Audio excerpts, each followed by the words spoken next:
A couple articles that we're digging in on right now. You've got David Super's article and Rob Nadelson's article on the Hill.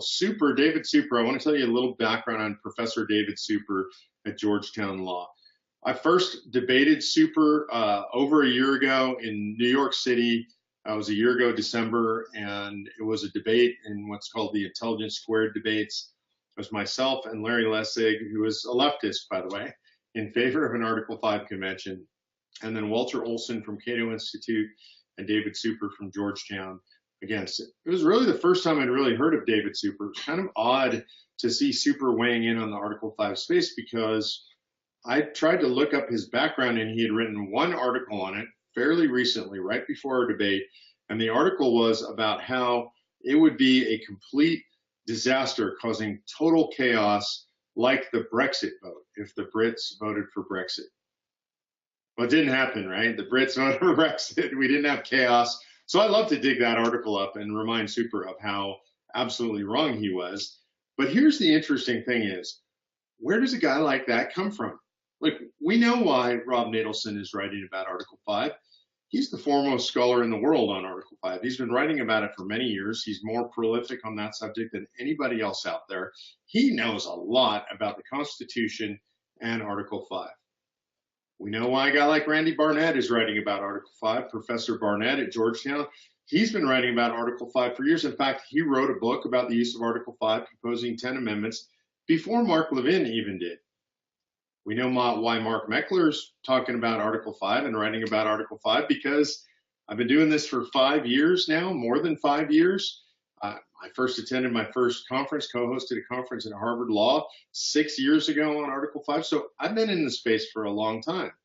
We know why Mike Ferris writes about Article 5, why you see the Harvard Law and Business Review article about the runaway convention, debunking the idea of 1787 being a runaway convention. Mike's been in this space as long as anybody I know. But you got to wonder why a guy like David Super gets engaged. And I'm going to tell you why. Because if you do a little bit of digging, you'll figure this out. And I think this is important when you guys start commenting on that Hill article, and we want you to comment on it. David Super formerly was the general counsel for Center on Budget and Policy Priorities.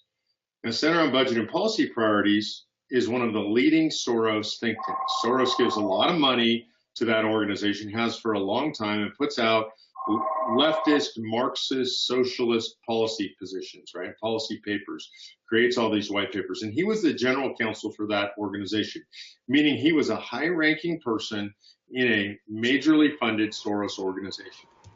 Now, a lot of you remember exactly 1 year ago on Good Friday, the Common Cause and Center on Budget and Policy Priorities issued this press release signed by 230 leftist groups.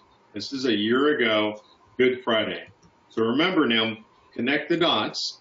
David Super, Center on Budget and Policy Priorities General Counsel, now a professor at Georgetown Law. So when they needed to go looking for a leftist professor at a prestigious institution that would oppose Article 5, well, there was nobody writing about it. There were no scholars in the area. There were no constitutional law experts on the left that had written about this area. And so they had to invent one. And so the truth is, David Super is an invention of the radical left designed to oppose Convention of States. He has no knowledge or experience in the area. And frankly, if you look at his article on the Hill, it's very surface. It's not scholarly. It doesn't really contain history. In fact, I think he might have done his research on the JBS website. And I would say, if you're going to go comment on there, one of the things that we ought to start doing with Professor Super is asking him if he is a secret member of the JBS, because he's using JBS talking points. So I would say, mockery is a good form of getting under people's skin politically. Always important that you know the facts behind what somebody's done. And when you go back and look at somebody's research, sometimes you can find they've been interested in this area for a long time. By the way, I'm looking at Super's bio here at Georgetown, and one of the things you would find interesting if you look at this, his area of specialty is welfare law, kind of a leftist thing, right? So if you look, he's got his recent papers is the case of Medicaid eligibility waivers and implementing the 3-month time limit on SNAP for unemployed 18 to 49-year-olds. It's benefits law is really what seems to be his big specialty. It says he's got a book on public welfare law. Just came out in 2017. It's called Public Welfare Law. So this is just his real background is in welfare law. You can see he has nothing. It's not an interest area for him. It's not a specialty area for him.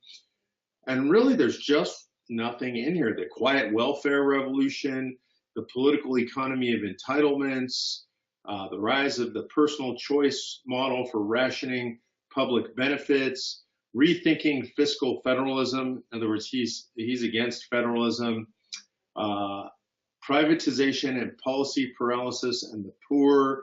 So his whole thing is public welfare law, not Article 5, not constitutional law. And so really important that you know this. So we ought to go after him for that stuff and point out that, hey, what are you doing involved in this area? Maybe it's because you were general counsel for Center on Budget and Policy Priorities, a Soros organization, and were paid by them. And now suddenly you are this pretend Article 5 expert. And so that's just a way to poke at him. We can also obviously go after the specific arguments. And if you want to know specifically how to rebut what Super said, then you read Nadelson's article. Just as important in going after bad articles like this, and by bad, I don't mean they just disagree with us. It's just lame, honestly. That was a terrible article. So just as important in going after those and mocking them and making sure that the top comments are all against what he's saying and in support of COS is supporting those who are making the right arguments. And there's nobody better than Rob Nadelson to make the arguments on behalf of the Convention of States. Nadelson knows the history literally better than any human being alive. I mean, that's not rhetoric. It's not hyperbole. Nadelson knows it better than anybody else. He spent like the last 8 years of his life, 9 years of his life, primarily just researching Article 5, the history around it, the history of the original conventions, the 11 conventions before the 1787 convention, the 20 roughly conventions post 1787. He knows all the rules. He drafted the rules for our model convention. He studied the rules from all the previous conventions.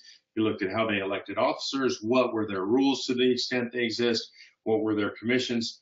If you want to know about Article 5, you ask Rob Nadelson. So if you take the level of expertise of Rob Nadelson, he's up here, and David Super, I can't reach low enough, right? And so it's important that you compare and contrast. And in the article, Super's article, in your comments, if you're making comments, one of the things I would do is I would point out to people, if you want to read the real truth from somebody who's been studying Article 5 for years instead of somebody with a political agenda funded by Soros, then I suggest you take a look at this link and link them to it. I would also ask, look, if you're from the modern American left, you should know that David Super is making the same arguments as the John Birch Society, and you should be worried. Why is this guy who claims to be a progressive law professor making the arguments of the John Birch Society? I want Super dancing in circles defending the arguments of the John Birch Society. And he has to, because those are the arguments he's making.